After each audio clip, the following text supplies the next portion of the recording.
दोस्तों नमस्कार। आज गांधी जी के बारे में मैं आपको बताऊंगा कि गांधी जी जब दक्षिण अफ्रीका से भारत लौटे थे और पूरा जीवन जो 1947 तक की आज़ादी की लड़ाई में जो इन्होंने काम किया था और मृत्यु तक मैं पूरा इनका जीवनी आज बताने जा रहा हूं। तो चलिए देर न करते हुए शुरू करते हैं। गांधी जी 9 जनवरी 1915 को दक्षिण अफ्रीका से भारत वापस लौटे थे। भारत वापस लौटने के बाद गोपाल कृष्ण गोखले की सलाह पर उन्होंने 1 वर्ष तक देश का भ्रमण किया था ताकि भारत और यहाँ के लोगों को बेहतर तरीके से जान सके। और इनका राजनीतिक गुरु भी माना जाता है गोपाल कृष्ण गोखले जी को ही। उनकी भारत में महत्वपूर्ण गतिविधियां और आंदोलन जो गांधी जी का था इस प्रकार था, 1 बाई 1 करके मैं आपको बताता हूं। तो चलिए, प्रारंभिक हस्तक्षेप और स्थानीय जो सत्याग्रह हुआ था 1917-1918 ईस्वी में, उसके बारे में इस पूरे टॉपिक में कवर किया गया है मेरे भाई। तो चलिए, 1916 में बनारस हिंदू विश्वविद्यालय BHU में पहली सार्वजनिक उपस्थिति गांधी जी की हुई थी। 4 फरवरी 1916 को दक्षिण अफ्रीका से लौटने के बाद गांधी जी की यह पहली बड़ी सार्वजनिक उपस्थिति थी जहां उन्होंने श्रोताओं को संबोधित किया था। पहली बार गांधी जी स्टेज पे नजर आए थे 4 फरवरी 1916 को। बनारस हिंदू विश्वविद्यालय की पहली सार्वजनिक सभा जो करी गई थी उनमें गांधी जी पहली बार नजर आए थे और लोगों को संबोधित किया था।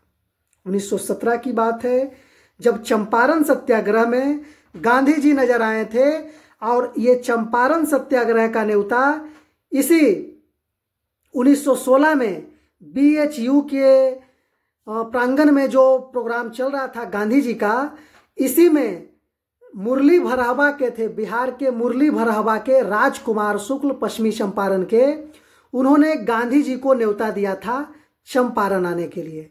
चंपारण आने के लिए गांधी जी को बोला गया था और उन्होंने गांधी जी को बताया था कि किस तरह से चंपारण में हाल है, अंग्रेज किस तरह से लोगों को मजबूर कर रहे हैं।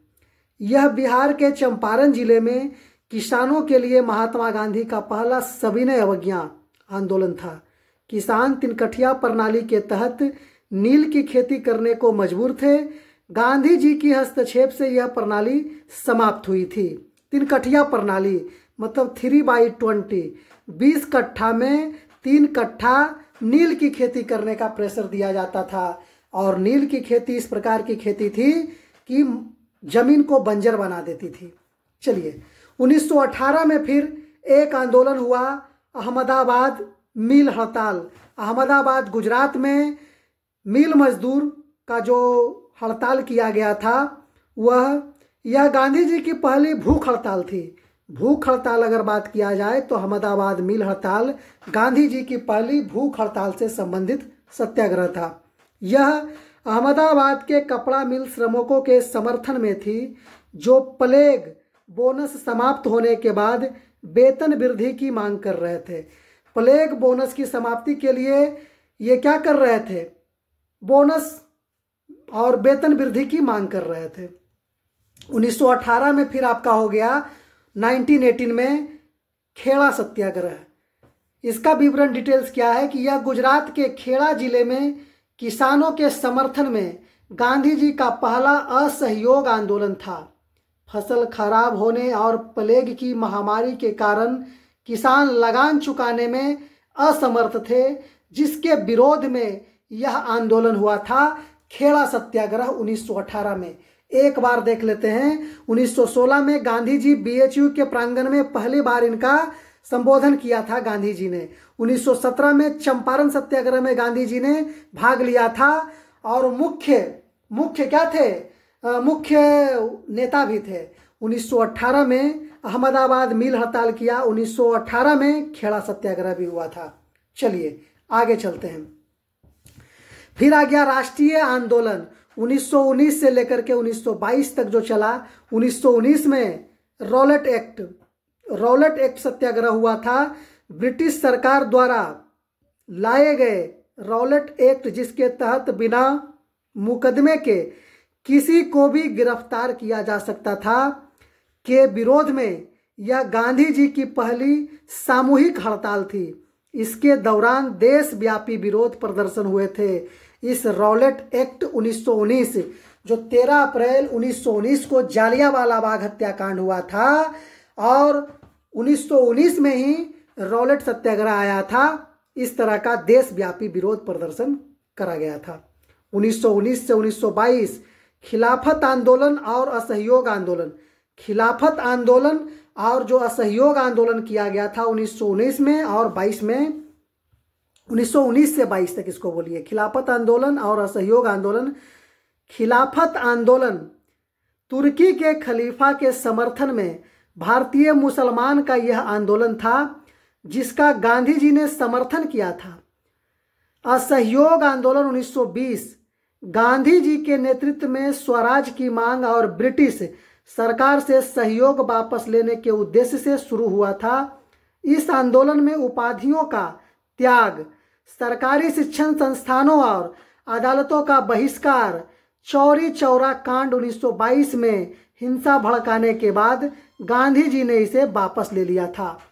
जो खिलाफत और असहयोग आंदोलन चल रहा था, चौरी चौरा कांड होने के बाद फरवरी 1922 में हिंसा भड़कने के बाद गांधी जी ने इसे वापस ले लिया था। चलिए, और यहाँ लिखा गया उपाधियों का अंत, तो रविंद्रनाथ टैगोर ने नाइटहुड की उपाधि का त्याग कर दिया था।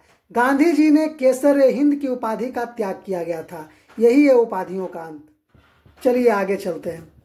आगे प्रमुख राष्ट्रीय आंदोलन जो है 1930 में हुआ था, नमक सत्याग्रह, दांडी मार्च और सविनय अवज्ञा आंदोलन। दांडी मार्च और सविनय अवज्ञा आंदोलन 1930 में। इसका डिटेल्स क्या था? ब्रिटिश सरकार द्वारा नमक पर कर लगाए जाने के विरोध में गांधी जी ने 12 मार्च 1930 को साबरमती आश्रम से दांडी तक 24 दिनों का पैदल मार्च निकाला और नमक कानून तोड़ा। इसके साथ ही देशव्यापी सविनय अवज्ञा आंदोलन शुरू हुआ, जिसमें सरकार के कानूनों का अहिंसक तरीके से तोड़ना शामिल था। ये 1930 का नमक सत्याग्रह के बारे में था। 1932 पूना पैक्ट हुआ था। 1932 में दलित वर्गों के लिए अलग निर्वाचन क्षेत्र के प्रस्ताव, सांप्रदायिक पंचाट, पूना पैक्ट को सांप्रदायिक पंचाट भी बोला जाता है, के विरोध में गांधी जी ने यरवदा जेल में भूख हड़ताल शुरू किया। इसके परिणाम स्वरूप गांधी जी और BR अम्बेडकर के बीच पूना पैक्ट हुआ था, जिसमें दलितों के लिए आरक्षित सीटें बढ़ा दी गई, लेकिन संयुक्त निर्वाचन प्रणाली बनी रही। इसी वर्ष उन्होंने हरिजन सेवक संघ की स्थापना भी करी थी। चलिए, 1932 का पूना पैक्ट हो गया। आपका 1942 भारत छोड़ो आंदोलन। 1942 भारत छोड़ो आंदोलन द्वितीय विश्व युद्ध के दौरान ब्रिटिश शासन को समाप्त करने की मांग करते हुए अगस्त 1942 को यह आंदोलन शुरू हुआ। गांधी जी ने प्रसिद्ध नारा करो या मरो इसी में दिया था, भारत छोड़ो आंदोलन में ही दिया था। इस आंदोलन में लगभग सभी प्रमुख नेताओं को तुरंत गिरफ्तार कर लिया गया था, जिसे ऑपरेशन जीरो आवर कहा गया था। फिर भी यह देशव्यापी रहा और स्वतंत्रता संग्राम में एक निर्णायक भी साबित हुआ था। स्वतंत्रता संग्राम के लिए निर्णायक भी यह साबित हुआ था, भारत छोड़ो आंदोलन 1942 में जो हुआ था। आगे चलते हैं। चलिए, आगे क्या है? भारत छोड़ो आंदोलन। भारत छोड़ो आंदोलन 1942 के बाद महात्मा गांधी की गतिविधियां और घटनाएं भारतीय स्वतंत्रता संग्राम के अंतिम और सबसे संवेदनशील चरण से जुड़ी है। इस दौरान उनका मुख्य ध्यान जेल से बाहर आने के बाद राजनीतिक गतिरोध तोड़ने, भारत के विभाजन को रोकने के प्रयासों और सांप्रदायिक सद्भाव रहा। भारत छोड़ो आंदोलन के बाद की प्रमुख घटनाएं 1944 से 47 के बीच में जो हुआ था उसके बारे में। जेल से रिहाई होने के बाद जो रचनात्मक कार्य किए थे महात्मा गांधी ने 1944 में, वो इस तरह से था। रिहाई हुआ था भारत छोड़ो आंदोलन के दौरान गांधी जी को पूना के आगा खां पैलेस में कैद करके रखा गया था। उनकी पत्नी कस्तूरबा गांधी का निधन भी इसी जेल में हुआ था।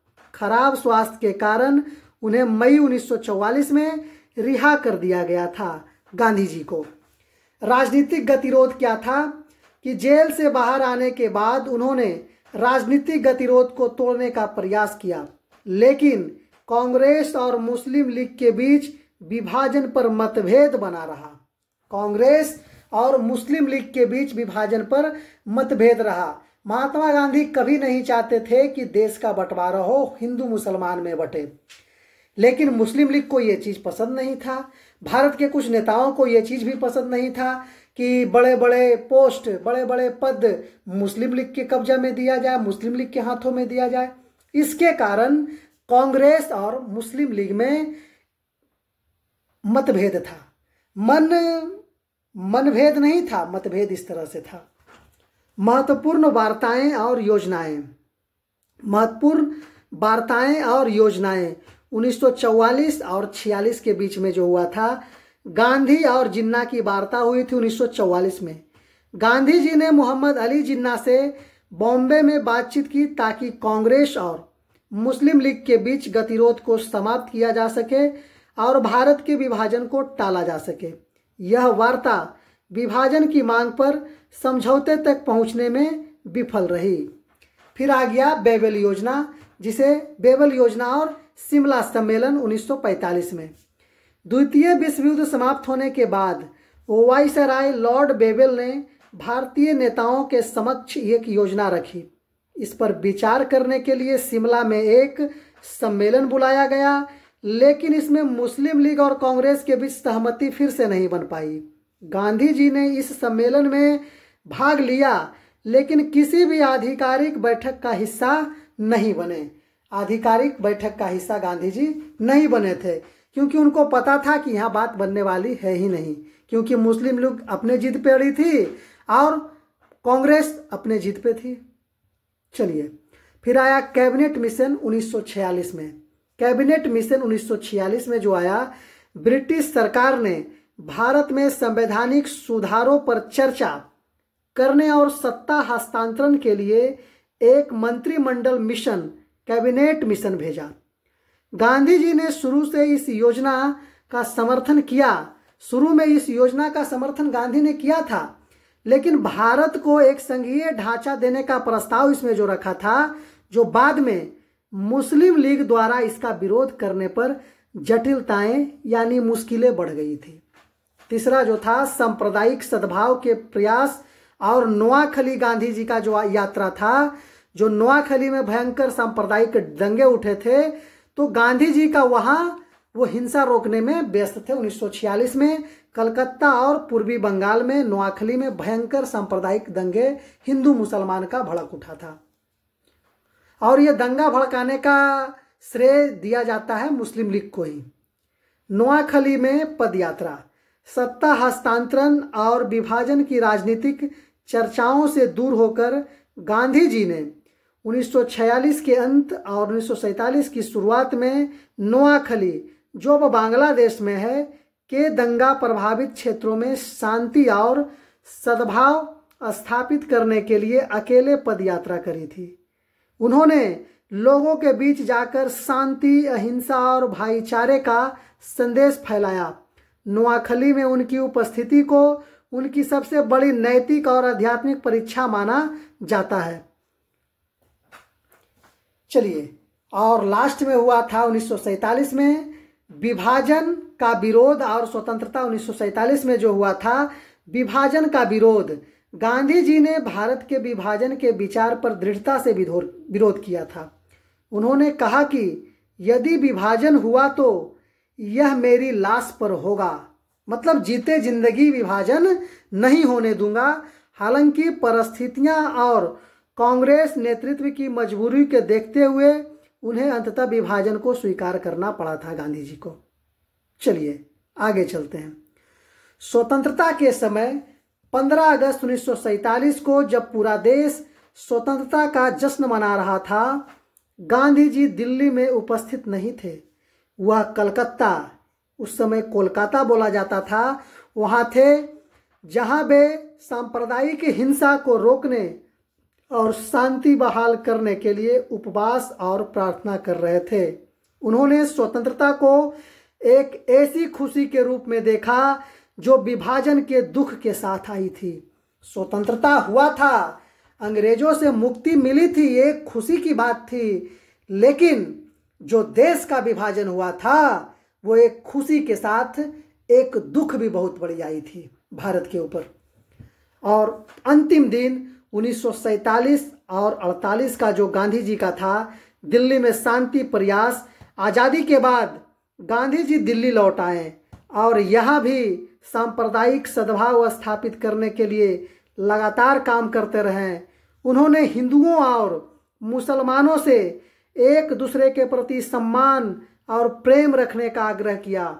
और फिर इतने बड़े महान आत्मा की शहादत 30 जनवरी 1948 को दिल्ली के बिरला हाउस में प्रार्थना सभा में जाते समय नाथूराम गोडसे ने उनकी हत्या कर दी थी। पहले पैर छुई थी और उसके बाद उन्हें गोली मारा गया था।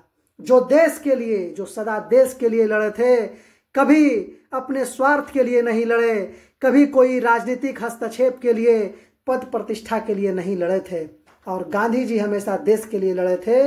इस प्रकार भारत छोड़ो आंदोलन के बाद का दौर गांधी जी के लिए राजनीतिक समझौतों में भागीदारी से अधिक भारत को एकता और अहिंसा के मार्ग पर रखने का एक अथक नैतिक संघर्ष था। और इस महान आत्मा की मृत्यु 30 जनवरी 1948 में जो हो गई थी। और गांधी जी के कुछ पुस्तकें भी थी, जैसे Hind Swaraj, my experiment with truth, जो इनकी आत्मकथा भी थी। साप्ताहिक पत्रिकाएं भी थी, गांधी जी ने निकाला था। हरिजन, नवजीवन, यंग इंडिया, इंडियन ओपिनियन, और फिर गांधी शांति पुरस्कार भारत द्वारा गांधीवादी तरीकों के माध्यम से सामाजिक, आर्थिक और राजनीतिक परिवर्तन के लिए दिया जाता है। महात्मा गांधी के नाम पर यह गांधी शांति पुरस्कार भी भारत में शुरू किया गया था। तो चलिए आगे किन महान हस्ती के बारे में आपको चाहिए, ये कमेंट सेक्शन में वीडियो में जरूर लिखिएगा मेरे भाई। धन्यवाद। वीडियो अगर अच्छा लगा तो लाइक, चैनल को शेयर और सब्सक्राइब जरूर कीजिएगा। धन्यवाद।